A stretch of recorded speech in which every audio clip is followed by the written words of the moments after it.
이거를 어떻게 해야 PPT를 내가 넘기면서 설교를 잘 넘길 수 있을까? 아니면 제가 넘길게요. 부담되시면. 이거 한번 좀 봐야 될 텐데. 일단 제 것이 켜니까 끌게요. 네.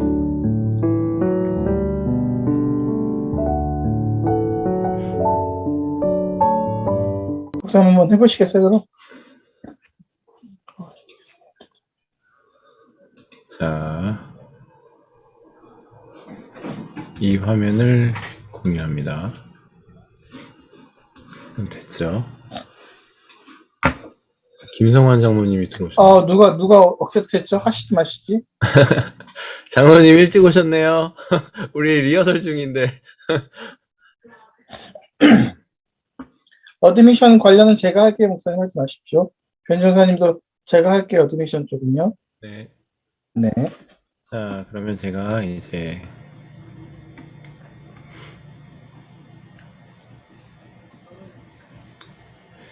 누가복음을 강의합니다. 시리즈 설교 끝나고 제 목소리가 어느 정도 들리나요? 괜찮게 잘 들려요? 저한테는 굉장히 클리어하게 잘 들리고 있습니다. 네, 잘 됐습니다. 그럼 볼륨이 낮거나 그러지 않죠? 네네, 괜찮습니다. 예.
제가 할 수 있을 것 같아요, 전사님.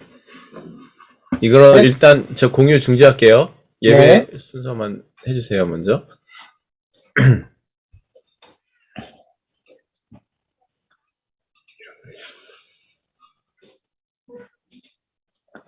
여보, 프린터 나온 거 있으면 나 좀 갖다 주세요.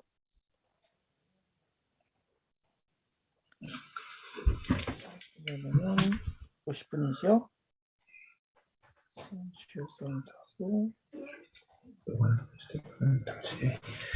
이제 뭐 아래 일단 들어오는데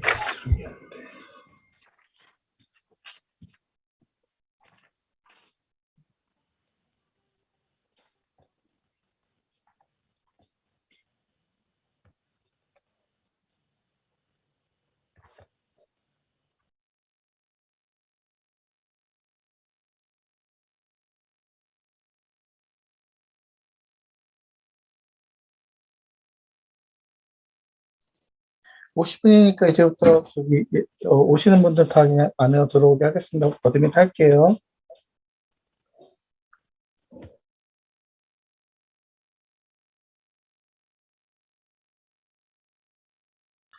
감사합니다. 전사님. 수고하셨습니다.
안내 말씀드립니다. 뮤트는 해주시고요. 카메라는 켜주셨으면 좋겠습니다.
중이니까 유튜브로 또 예배를 참석하실 수 있습니다.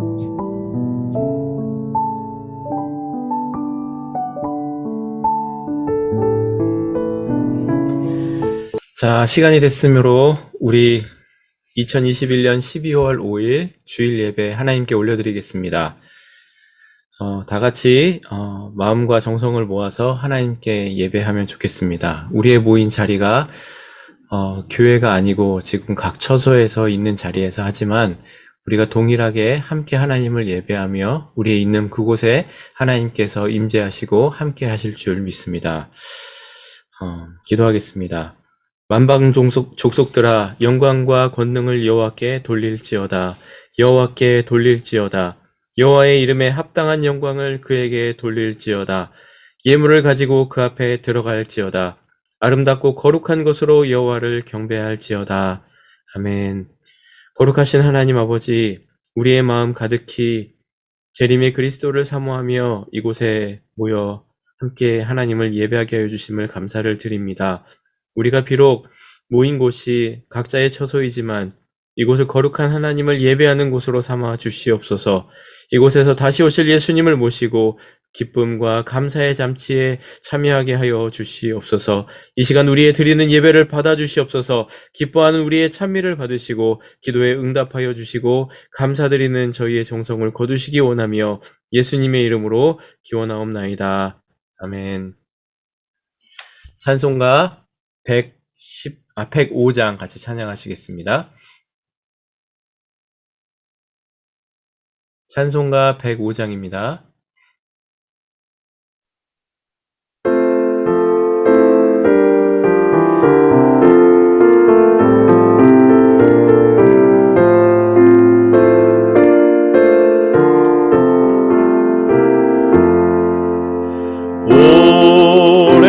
오랫동안 기다리던 주님 강림하셔서 죄에 매인 백성들을 자유롭게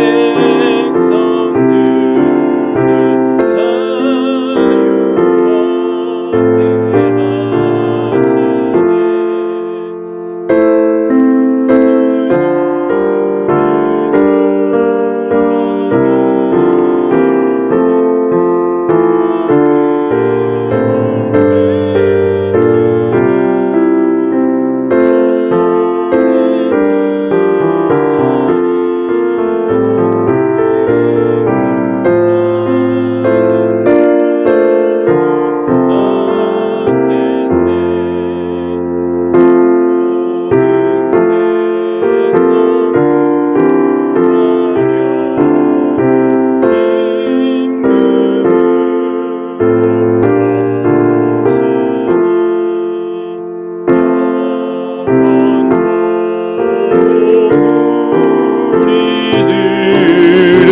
신이 다스리시네.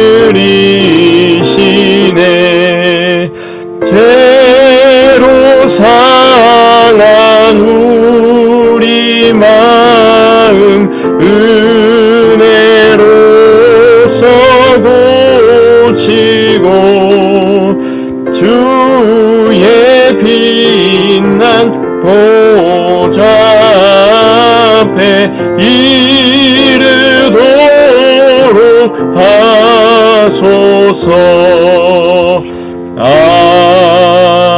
아멘. 사도신경으로 신앙 고백하겠습니다. 하겠습니다.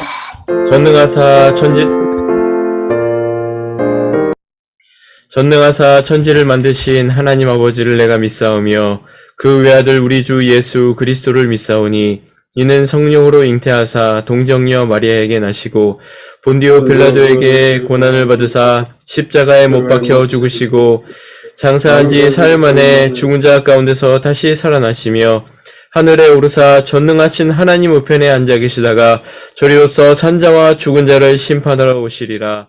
성령을 믿사오며 거룩한 공회와 성도가 서로 교통하는 것과 죄를 사하여 주시는 것과 몸이 다시 사는 것과 영원히 사는 것을 믿사옵나이다.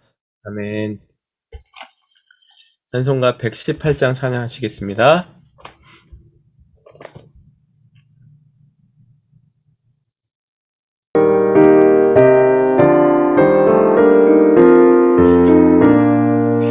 영광 나라 천사들아 땅 끝까지 날며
우리를 대표해서 윤재관 장로님께서 기도해 주시겠습니다.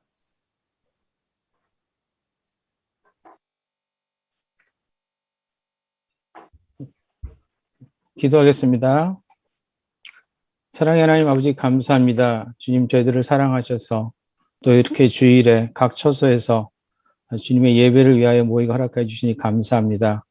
하나님 아버지 벌써 2021년도 이제 한 달밖에 남지 않았습니다. 코로나로 인해서 우리 삶이 변화되어지고 많이 제약되어지고 우리가 또 다시 예배당에 나와서 예배를 드렸는데 예상치 않은 일로 또 다시 우리가 2주 정도를 온라인으로 예배를 드리게 되었습니다. 비록 우리가 온라인으로 있는 각 처소의 자리에서 예배를 드리지만 이 처소의 자리에 주님 찾아가 주시고 함께해 주셔서 이 예배 시간에 우리의 마음이 온전히 주님만을 향하는 그런 복된 시간 될 수 있도록 주님 지켜 주시옵소서. 하나님 아버지, 이제 우리가 새로운 2022년을 계획하며 또 여러 가지 계획들을 세우고 있습니다. 우리가 새로운 신년도에 우리 교회 조직도 발표를 하였고 또 우리가 예산위원회도 있고 재직총회도 있고 여러 가지 연말 예결산을 가는 행사들이 있습니다. 이 모든 일들 가운데 주님 함께해 주셔서 우리가 2021년 한 해를 잘 정리하고 새로운 2022년을 잘 준비할 수 있는 저희들 될 수 있도록 주님 함께하여 주시옵소서. 아버지 하나님, 우리가 이 시간에 이렇게 예배를 드리지만 우리 지체들 가운데 몸이 아파서 고통과 힘든 중에 있는 지체들 많이 있습니다. 특별히 우리 이용설 장로님 기억하여 주시고 또 우리 송영실 사모님 기억하여 주셔서 주님 하나님께서 그 아픈 부분은 안수하여 주시고 또 치료 과정에 있는 모든 과정에 주님께서 간섭하여 주셔서 깨끗하게 나갔고 우리와 함께 나와서 같이 예배드릴 수 있는 은혜를 우리에게 허락해 주시기를 원합니다.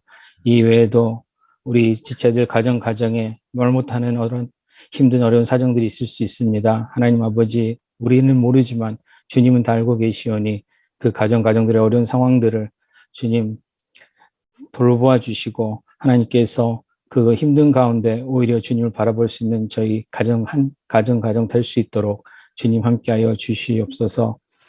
아버지 하나님, 예상치 않게 또 이 코로나라는 일 때문에 우리가 지금 예배를 이렇게 드리고 있는데 이 일로 인해서 아버지 힘든 가정도 있고 그렇습니다. 아버지 이 부분 또한 주님께서 긍휼히 여겨주시고 하나님 아버지 아무 일 없이 잘 이 시간을 지나갈 수 있도록 주님께서 우리와 함께 해주시기를 또한 간절히 원합니다. 아버지 하나님, 이 예배를 위해서 아버지 여러 가지 손길로 애쓰고 있는 손길도 있습니다. 이 예배를 통하여서 온라인으로 통하여서 드리는 우리 주일학교와 또 이념과 청년부 예배 아버지 하나님 함께하여 주시고 우리가 드리는 이 예배가 하나님이 기뻐 받아주시는 그런 예배 되게 하여 주시옵소서. 아버지 하나님, 우리가 예배를 시작합니다. 마치는 시간까지 주님께서 우리와 함께해 주실 것을 간구하며 또 이 세우신 김민우 목사님 말씀 중에 하나님 우리가 은혜 받게 하시고 그 말씀을 통하여서 우리가 새로운 깨달음을 얻게 하시고 우리가 또 한 주일 살아갈 수 있는 힘을 얻을 수 있는 그런 은혜의 시간 될 수 있도록 주님께서 우리 목사님 함께하여 주시기를 원합니다. 이 예배의 시종을 주님께 의탁하며 이 모든 말씀 우리 주님 예수 그리스도를 받들어 간절히 기도드립니다. 아멘. 감사합니다. 우리 다 같이 633장 찬양하시면서 준비한 예물 하나님께 봉헌하겠습니다.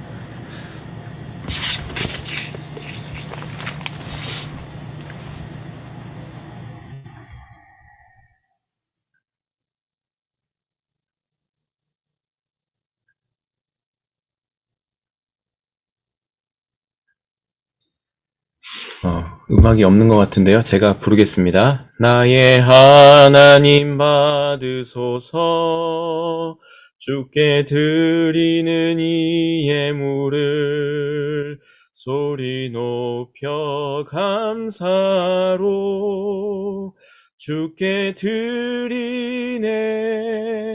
아멘. 기도하시겠습니다.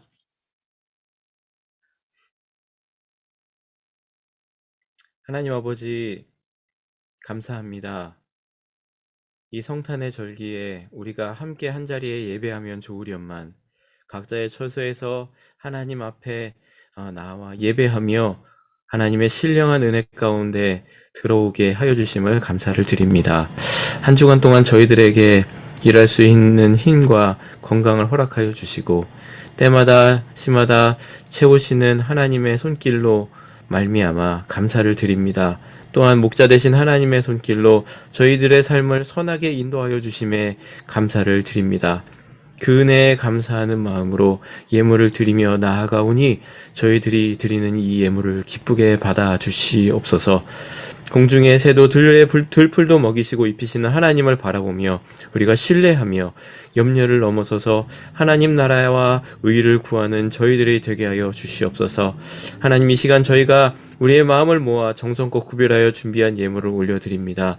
감사의 고백이 있는 예물을 드립니다. 주님의 것을 구별하여 10의 1조를 드립니다. 선교사를 마음의 품으로 선교의 예물을 드리고 주님의 전을 위해 건축의 예물을 드립니다. 우리 자신 또한 드리오니 받아 주시옵소서. 이 예물을 드리는 손길마다 그 고백마다 그 심령마다 하나님께서 복 내려 주시고 그 은혜 안에 살았더니 이런 복을 우리에게 주셨다고 삶으로 전하며 하나님 나라 바라보는 자로 살게 도와주시옵소서. 하나님, 우리의 삶이 주님의 영광을 나타내며 복음이 확장되며 주님의 몸된 교회가 든든히 서가는데 어려움 당하는 이웃을 구제하고 헤아리는 데 사용되는 예물이 되게 하여 주시옵소서. 예수 그리스도의 이름으로 간절히 기도드립니다. 아멘. 교회 앞에 광고 말씀 드리겠습니다.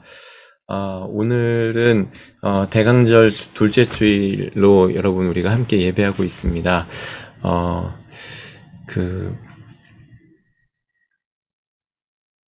오늘 말씀은 성탄절 첫 번째 시리즈고요. 구유에 누이신 구세주라는 제목으로 말씀을 전하겠습니다.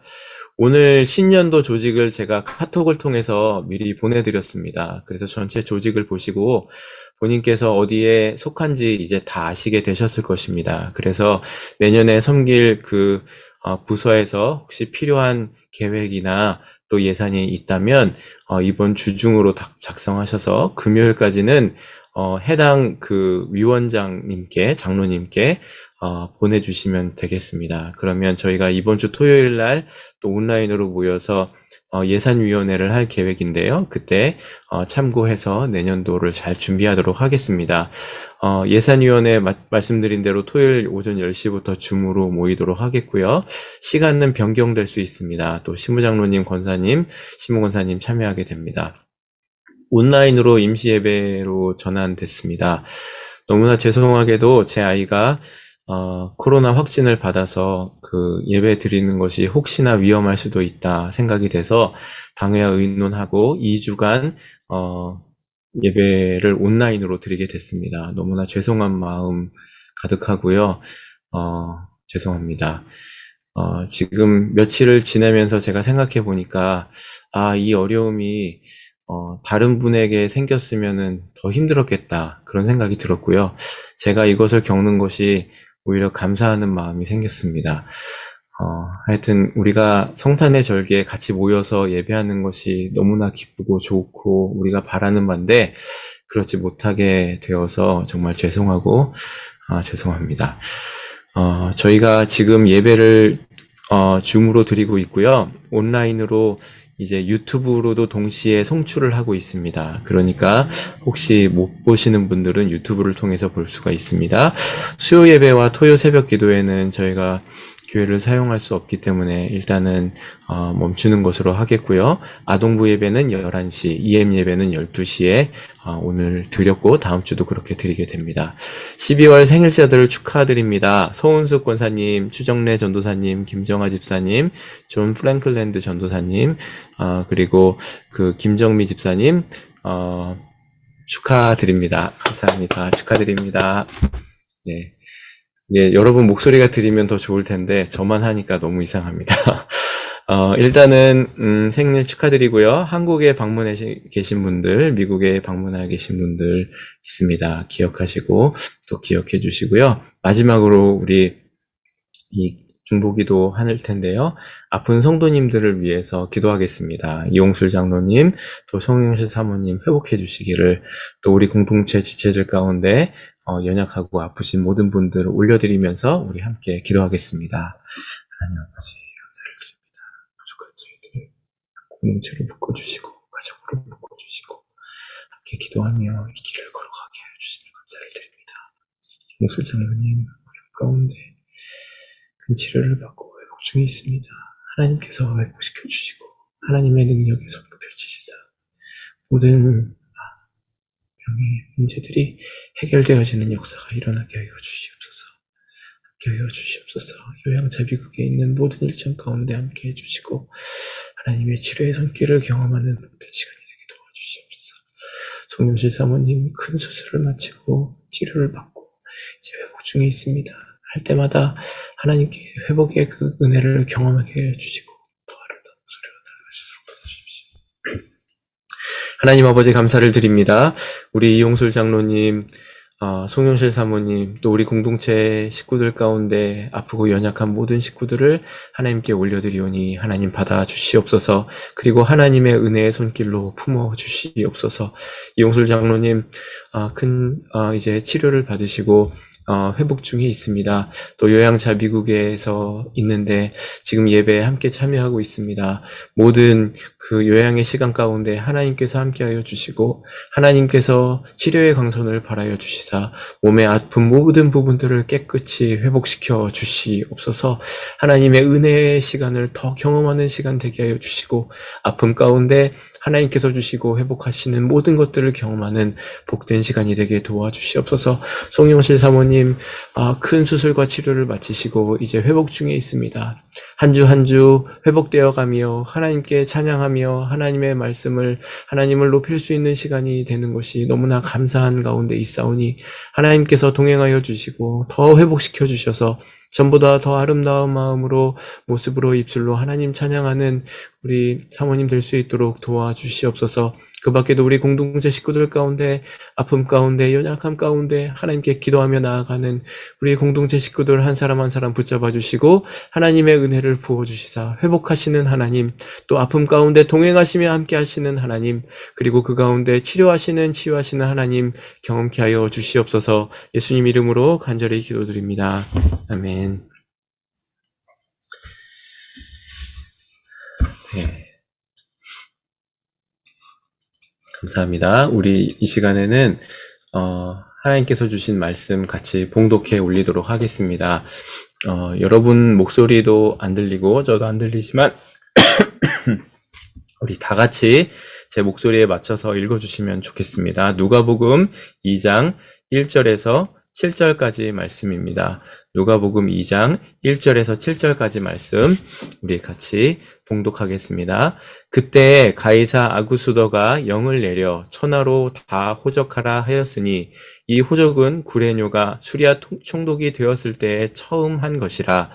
모든 사람이 호적하러 각각 고향으로 돌아가매 요셉도 다윗의 집 족속이므로 갈릴리 나사렛 동네에 유대를 향하여 베들레헴이라 하는 다윗의 동네로 그 약혼한 마리아와 함께 호적하러 올라가니 마리아가 이미 잉태하였더라.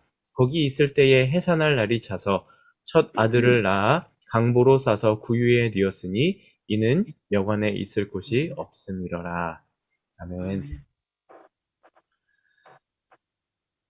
제가 스크린을 공유하겠습니다.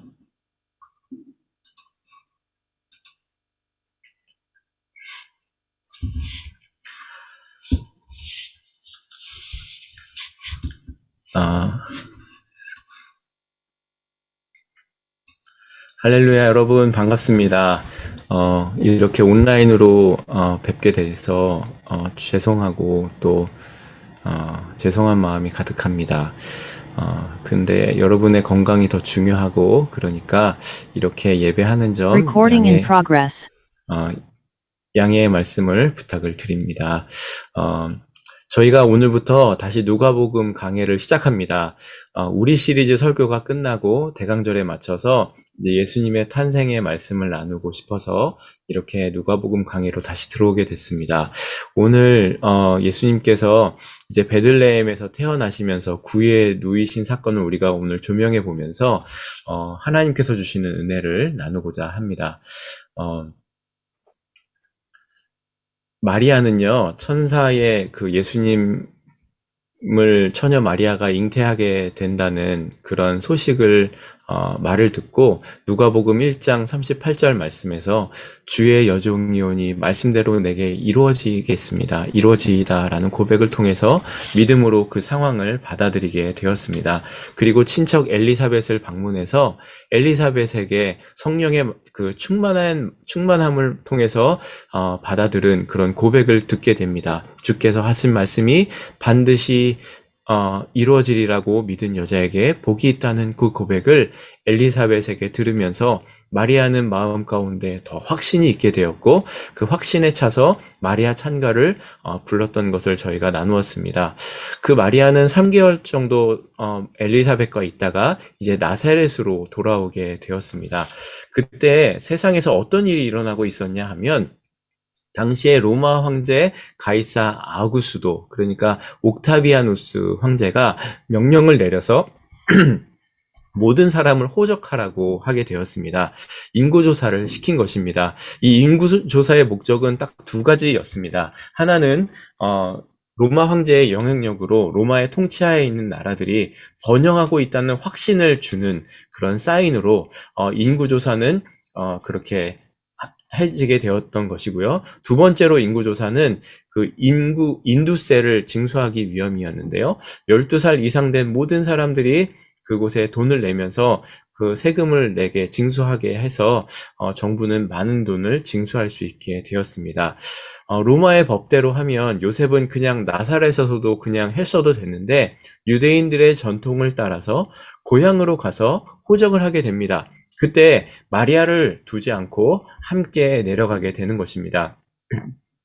그때 결혼도 하지 않은 상태에서 아기를 임신한 그 마리아가 홀로 남아서 감당해야 될 온갖 일들을 방지하고자 하는 뜻일 수도 있겠지만 오늘 말씀에 그 성경 말씀에 미가서 5장 2절에 보면 베들레헴 에브라다야 너는 유다 족속 중에 작을지라도 이스라엘을 다스릴 자가 내게서 내게 나올 것이라 그의 근본은 상고에 영원에 있느니라는 이 말씀에서 베들레헴에서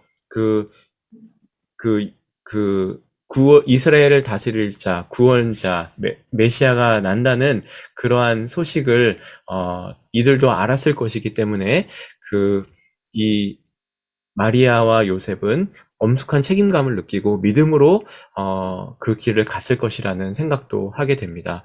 또한 그들이 베들레헴에 가도록 하나님께서 운행하신 여러 결과로 그곳에 이제 베들레헴으로 가서 예수님을 낳게 되었습니다. 오늘 말씀에 오늘 여기 여러분 지도가 지금 보이시나요? 이 지도에 보시면 이들이 갔던 그 길의 모습이 보여집니다. 이 모습을 보시면은요, 여기가 나사렛입니다. 이 나사렛에서 이 길을 쭉 따라서 넘어서 이렇게 가게 됩니다. 원래는 나사렛에서 예루살렘으로 이렇게 한 번에 가면 한 160km 정도 됩니다. 그런데 이곳으로 가지 않고 이곳이 사마리아 땅이기 때문에 유대인들은 사마리아인과 상종하지 않잖아요. 그래서 이렇게 쭉 돌아서 가게 됩니다. 그런데 여기 좀 짙은 부분이 보이는데 이곳이 이제 산맥인데 해발 1000m가 넘는 산인데 이곳을 넘어서 이제 요셉과 마리아가 가게 되는 것입니다. 학자들은 말하기를 이 요셉과 마리아가 베들레헴까지 간 기간은 보통 16일에서 많게는 20일 정도 걸렸을 것이다. 보통 장정이 한 열흘 정도에 갈 수 있는 거리를 한 20일 정도, 2배 되는 거리에 가지 않았을까 이렇게 생각을 합니다. 그렇게 베들레헴에 도착했는데 이게 웬일입니까? 요셉이 백방으로 수소문을 했지만 그들이 머물 방이 없었습니다. 여관으로 오늘 본문에 표시된 것은 당시에 어떤 여관 전용 집이 있었던 것이 아니라 보통 집들마다 그 손님들에게 내주는 그런 방이 있었습니다. 게스트룸이라고 하겠죠. 그런 방이 하나도 없었던 것입니다. 인구 조사를 하기 위해서 이 작은 마을에 정말 많은 사람들이 몰려들어서인지 방은 없고 이제 어느 집도 구할 수가 없었던 그곳에서 어느 집에서도 이 만삭이 된 마리아를 받아주지가 않았던 것입니다.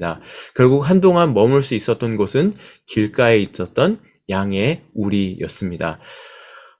베들레헴은요, 오늘 지도에서 보시면 알겠지만, 예루살렘에서 그렇게 멀리 떨어져 있지 않습니다. 예루살렘에서 멀리 떨어지지 않은 이곳에 위치해 있었고요.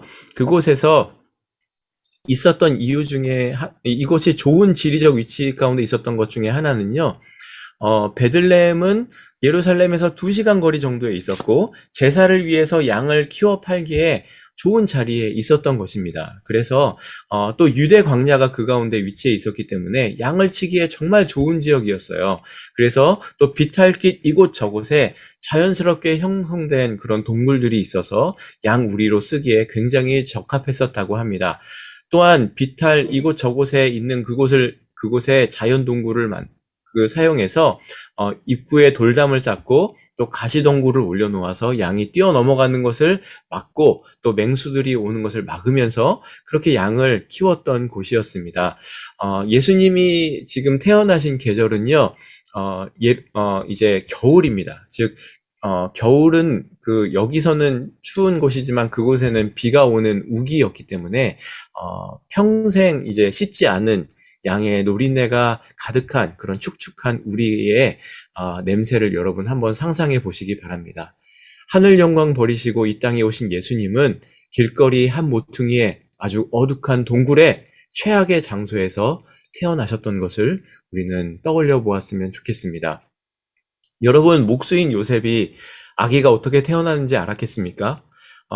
어떤 분이 그때의 상황을 글로 표현한 것을 보았는데 그 상황이 어떤지 마음에 와닿아서 제가 여러분에게 읽어드리도록 하겠습니다. 마리아는 신음하며 해산을 했다. 아기는 땅바닥 어디에 뒹굴며 앙 소리를 내며 울었다. 사방이 깜깜한데 한 소리가 들린다. 당황한 요셉은 소리나는 쪽에 가서 아이를 주워든다. 그 아이의 몸에 이미 양털과 똥이 잔뜩 묻어있다. 어쩔 줄 모르는 요셉은 헝겊 하나를 꺼내서 두르고 바위를 파서 만든 여물통에 아기 예수를 놓는다. 그곳에는 먹다 남은 지푸라기와 양의 침이 검게 물들어 있었다. 제가 이 글을 읽으면서 주님이 오신 그 자리가 우리가 생각하는 것과는 참 다르구나, 그런 생각이 들었습니다. 여러분, 주님이 이렇게 오셨다는 것을 여러분 혹시 생각해 보셨습니까? 우리가 생각하는 아기 예수 탄생에 대한 그림을 상상하면 보통 어떤 그림을 상상하십니까? 보통 이런 그림을 상상합니다. 한번 보십시오. 이렇게 아름다운 팬시해 보이는 나무로 된 집에 폭신한 지푸라기들이 깔려 있고요. 그리고 나귀와 어린 양이 우아하게 아기 예수를 쳐다보는 그러한 그림을 우리는 봅니다. 그런 아기 예수에 대한 이미지를 찾으면은요, 보통 이런 그림들이 나타나고 있습니다. 이렇게 우아한 모습에 그래도 뭔가 밝고 축축해 보이지 않고 코지해 보이는 그런 곳이 우리는 상상을 합니다. 그런데요, 예수님께서 태어나신 곳은요, 그런 분위기가 아닙니다. 실제 사진들을 보면 이것도 좀 어떻게 보면은 동굴이 아닌 다른 모습으로 보이잖아요. 근데 당시에 예수님이 태어난 모습은 이런 곳이라고 생각하시면 됩니다. 바위 이렇게 돌로 된 것이 움푹 파인 곳에 예수님이 들어가서 그곳에서 비를 피하며 또 추위를 피하며 아기를 낳았다는 것입니다. 이런 그림들을 보시면은 어느 정도 상상이 되실 것입니다. 사실 예수님께서 태어나신 곳이 그런 곳인데요. 이건 실제 사진입니다. 베들레헴에 있는 지역의 사진을 보시면은 이렇게 큰 바위들이 있고요. 그 바위들에 이렇게 구덩이처럼 보이는 것이 보입니다. 이 구덩이 안에 동굴처럼 보이는 것이 보이는데 이런 곳에 보통 양을 키웠다고 합니다. 한번 보시면은요, 이렇게 실제로 지금 베들레헴의 사진인데요. 목자들이 양을 이런 작은 동굴 같은데 양들을 모아놓고 이곳에서 이제 양을 치고 하는 모습이 보여집니다. 이 모습들도 보이시면 어떤 모습인지 좀 상상이 가실 것입니다. 우리가 상상하는 것과는 전혀 다른 그림이지요.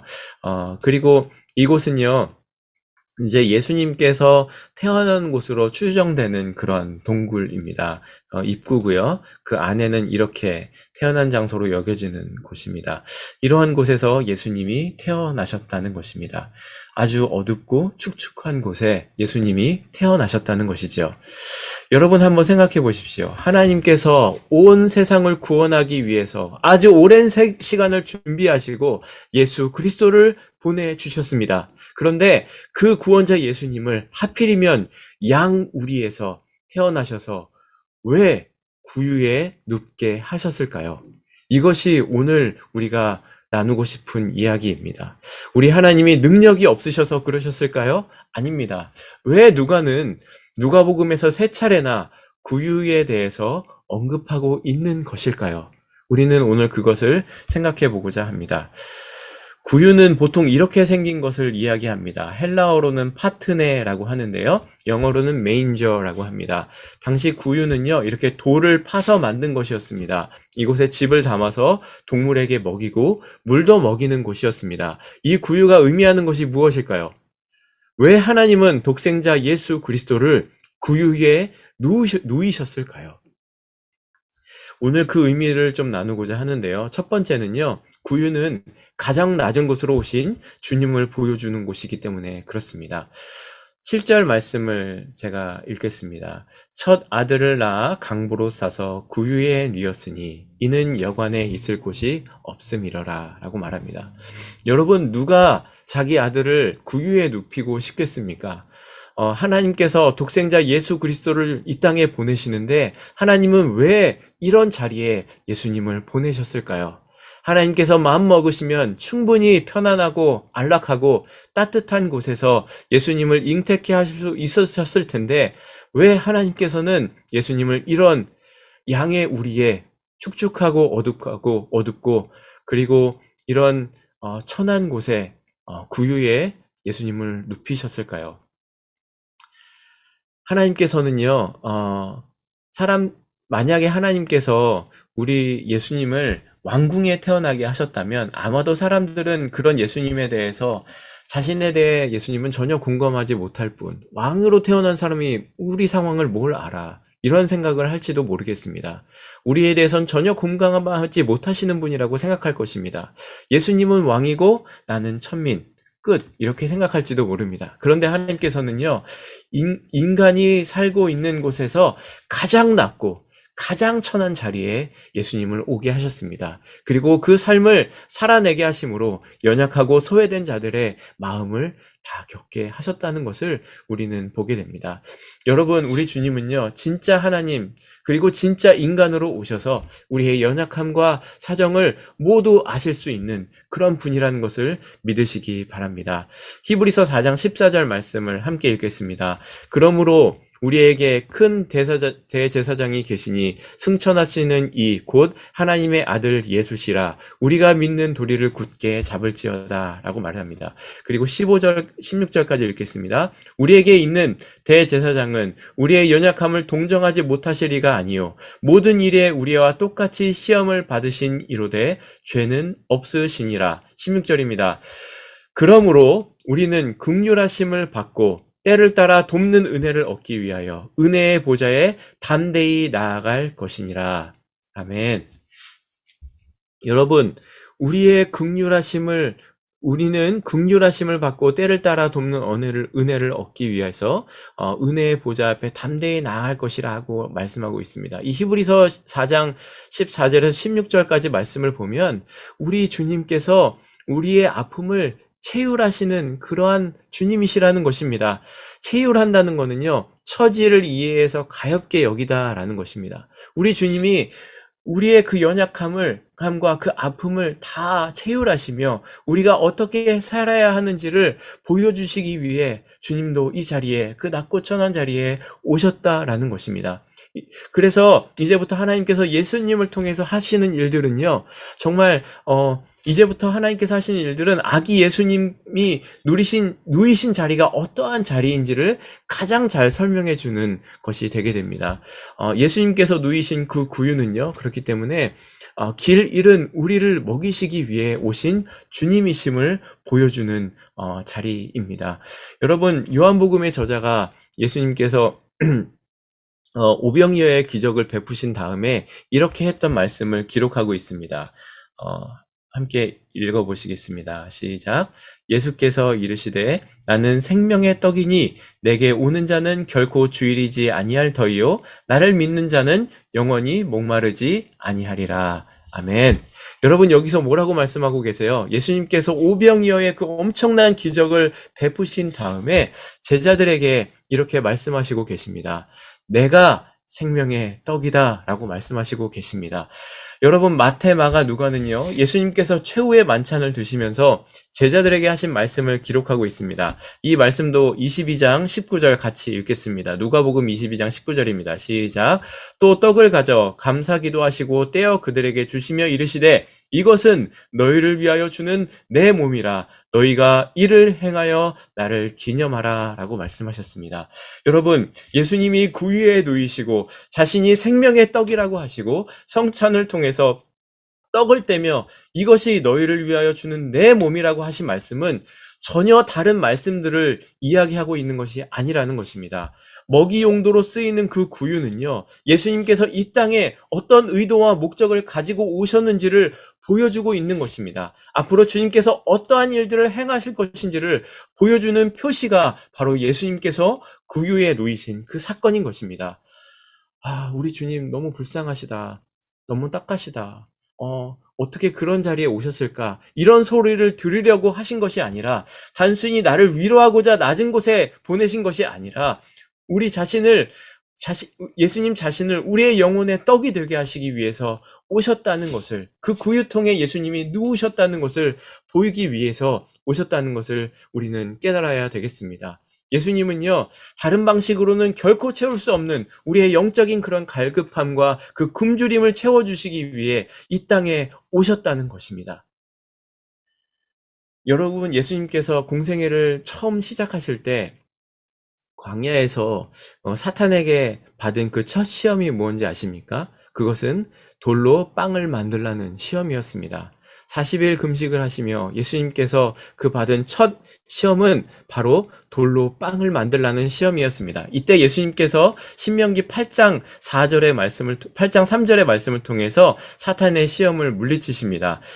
제가 색깔로 표현한 부분을 보시겠습니다. 사람이 떡으로만 사는 것이 아니요 여호와의 입에서 나오는 모든 말씀으로 사는 줄을 내가 알게 하려 하심이라. 이 말씀은 하나님께서 이제 모세에게 주셨던 말씀인데, 이 말씀의 앞부분을 보세요. 너를 낮추시며 너를 줄이게 하시며 또 너로 알지 못하며 내 조상들을 알지 못하던 만나를 내게 먹이신 것은 사람이 떡으로만 사는 것이 아니요 여호와의 입으로 나오는 모든 말씀으로 사는 줄을 알게 하려 하심이라 라고 말씀합니다. 여러분, 이 말씀은 누가복음 4장에 예수님께서 대답한 그 말씀이 바로 이곳에서 신명기 8장 3절에서 죄송합니다. 하셨던 말씀인 것을 인용한 것임을 우리가 보게 됩니다. 이 말씀 앞에 나오는 만나를 내게 먹이셨다라는 이 말씀은 바로 우리에게 예수님이 어떠한 존재로 오셨음을 알려주고 계신 것입니다. 자신이 만나로 우리에게 오셨다는 것입니다.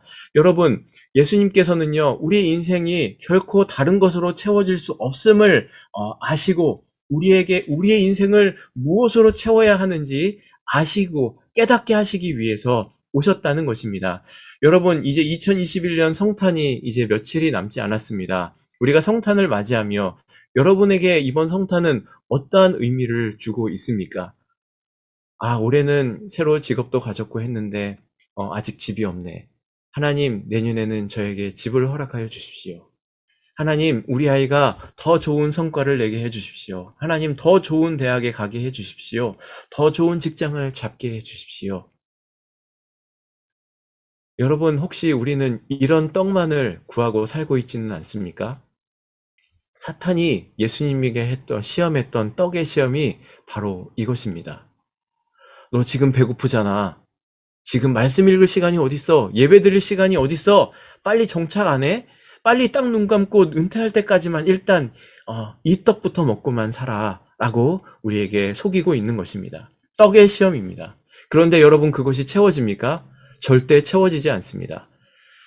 만족이라는 것이 없습니다. 그런데 거기에 더 매달리고 그것에 매달리고 살게 만들어서 우리의 삶의 목적을, 우리의 진정한 필요한 양식이 무엇인지를 완전히 망각하게 만드는 것입니다.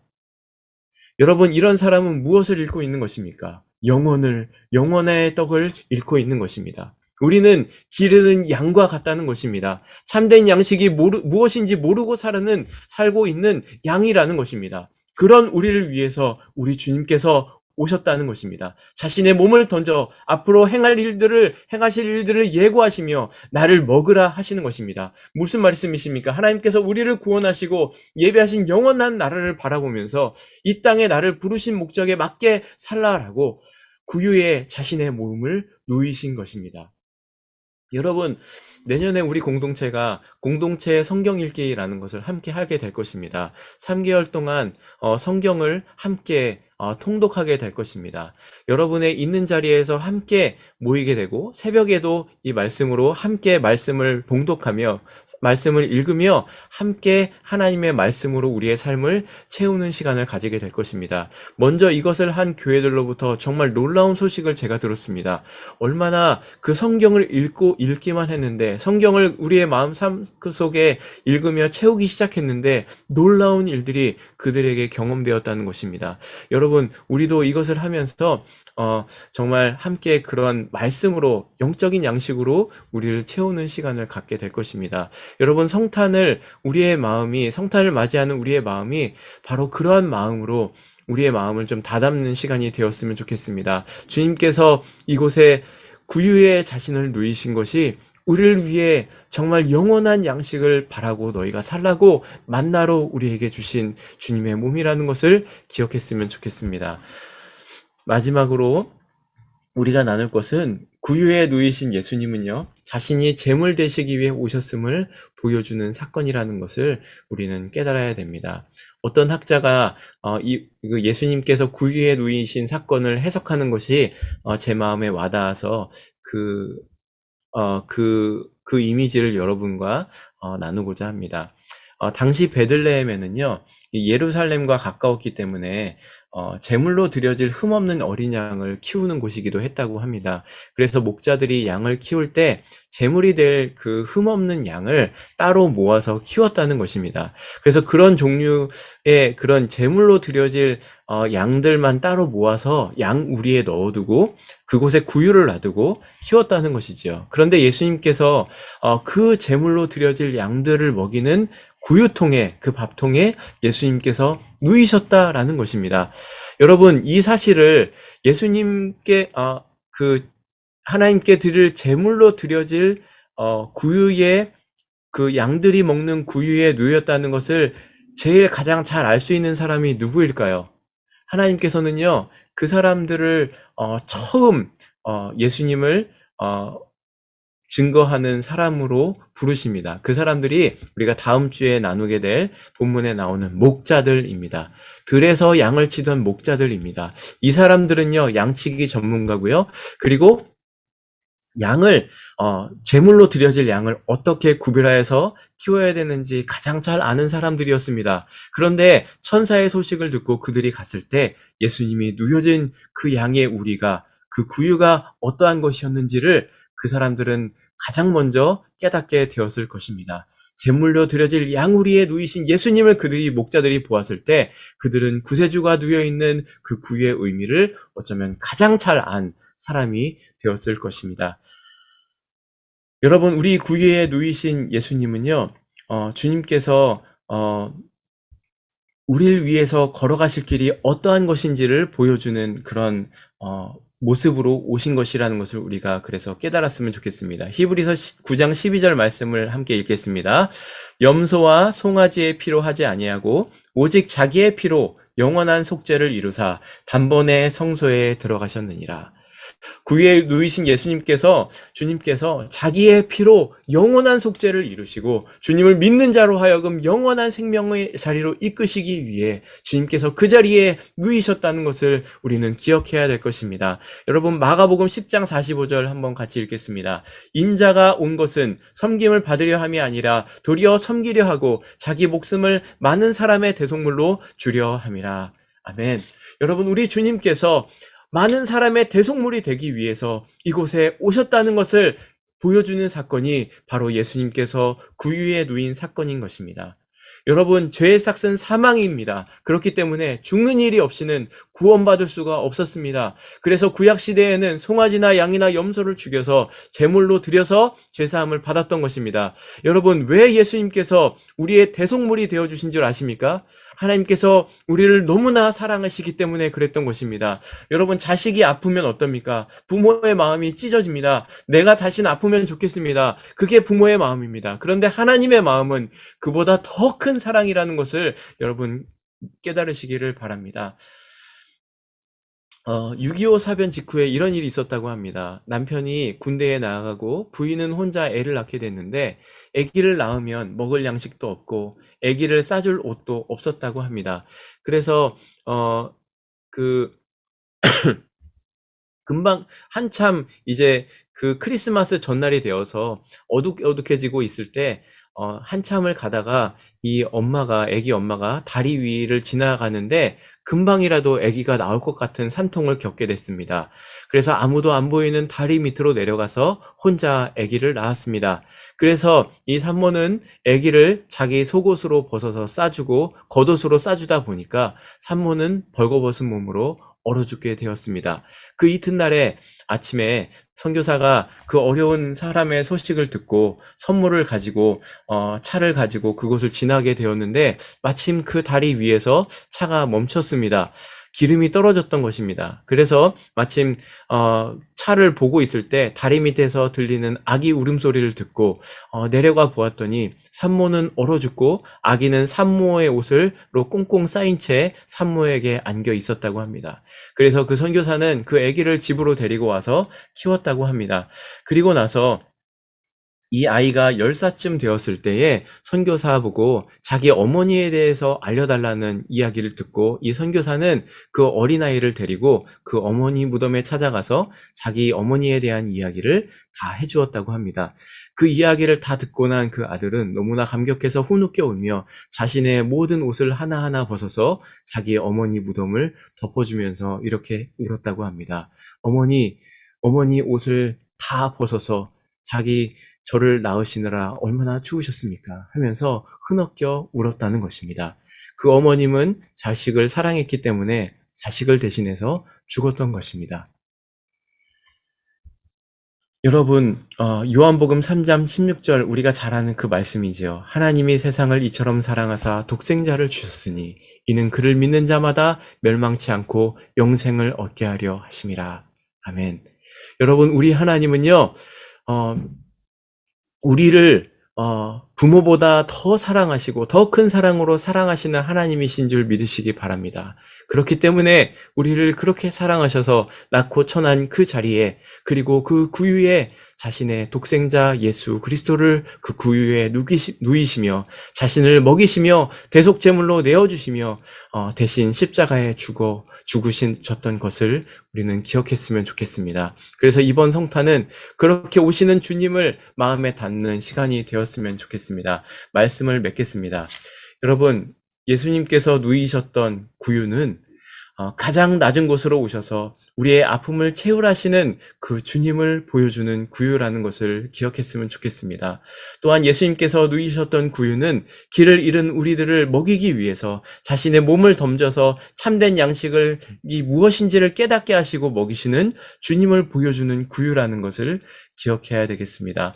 세 번째로 주님께서 누이셨던 구유는 우리를 사랑하셔서 자신이 제물 되기 위해 오신 그 하나님의 만극하신 사랑을 보여주는 구유라는 것을 기억하시고 나아가시는 성탄이 되셨으면 좋겠습니다. 그래서 우리가 2021년 성탄을 맞이하면서 구유에 오신 주님의 누이신 그 주님의 사랑을 깊이 깨닫고 내년에는 정말 주님의 사랑에 반응하는 삶으로 우리가 살겠습니다 라고 고백하며 나아가시는 여러분 모두가 되시기를 소망합니다. 우리 함께 다 같이 기도하면 좋겠습니다. 기도하시기 전에 먼저 우리 같이 찬양할 텐데요. 제가 공유를 끄고 찬송가 114장 우리 주신 말씀을 생각하시면서 같이 찬양하겠습니다.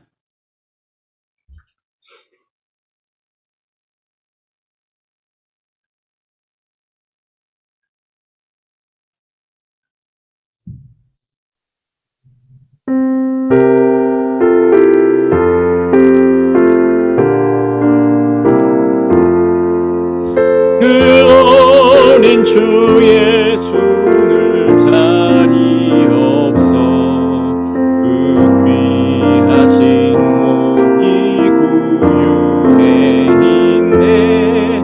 저 하늘의 별들 반짝이는데 그 어린 주 예수 볼 위에 자네. 육축 소리에 아기 잠깨나 그 순하신 예수 지지 않네. 귀하신 예수를 나 사랑하니 내 날이 밝도록 함께 가소서. 예수 내 곁에 가까이 계셔 그 한없는 사랑 늘 베푸시고 온 세상 악인을 다 품어주사 죽음 안에 안겨 살게 하소서. 아멘. 우리 함께 기도하겠습니다. 기도합니다. 하나님 아버지 감사를 드립니다. 하나님, 오늘 우리가 성탄절 시리즈의 말씀을 첫 번째 나누며 성탄을 대하는 우리의 마음을 돌아보며 나아갑니다. 하나님, 우리가 구유에 누이신 예수님을 바라볼 때에 우리는 어떤 생각으로 그 예수님이 누이셨는지를 생각하고 돌아보았는지 지난 시간에 우리의 모습들을 좀 돌아보며 오늘 말씀을 통해 우리가 깨달은 구유에 누이신 예수님이 어떠한 의미인지를 깨달으며 우리 마음 가운데 감격함으로 우리를 위해 예수님을 보내주신 하나님의 마음을 깨달은 자로 살아나가는 저희가 되게 하여 주시옵소서.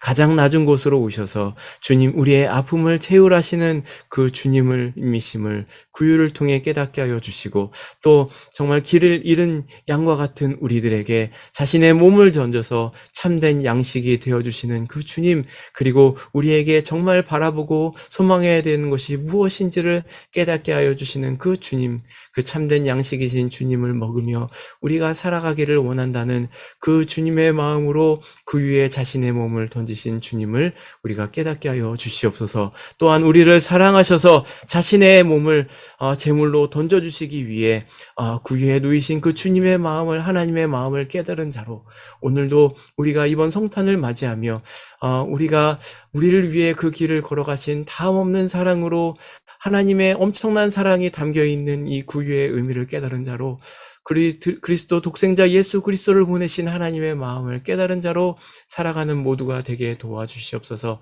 하나님, 우리의 삶의 자리 가운데 하나님, 우리가 정말 거짓의 삶의 그런 떡만을 바라보고 살아가고 있지는 않았는지 하나님 우리를 불쌍히 여겨주시고 영원한 생명의 떡이신 예수님을 먹는 자로 살아가는 우리 공동체 모두가 되게 하여 주시며 하나님께서 기뻐하시는 참된 목적과 뜻을 발견한 자로 살아가는 우리 장로교회 공동체 모두가 될 수 있도록 도와주시고 함께하여 주시옵소서. 이 모든 말씀 우리 주 예수 그리스도의 이름으로 간절히 기도드립니다. 아멘.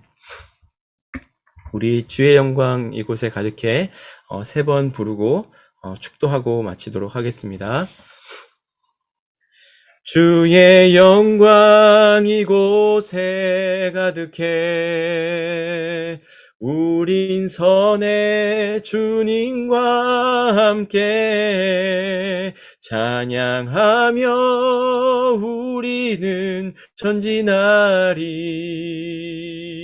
모든 열방 주 볼 때까지 주의 영광 이곳에 가득해 우린 선의 주님과 함께 찬양하며 우리는 전진하리.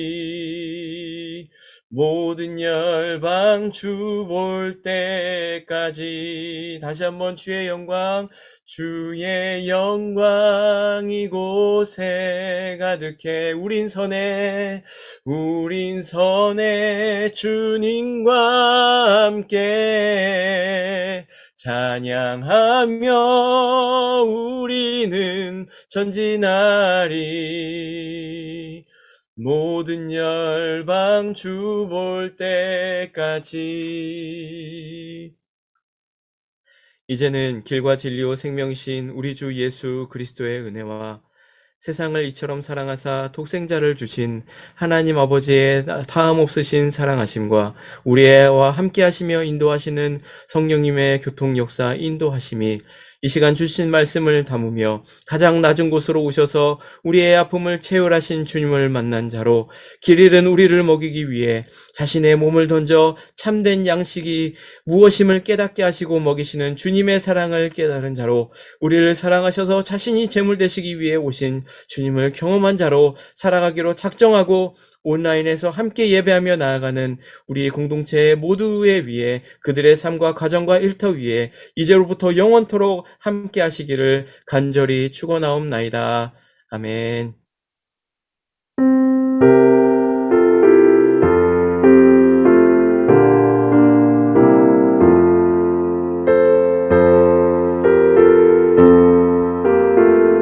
여러분 마이크 다 켜주셔도 돼요. 이제 다 켜주시고 같이 인사도 하시고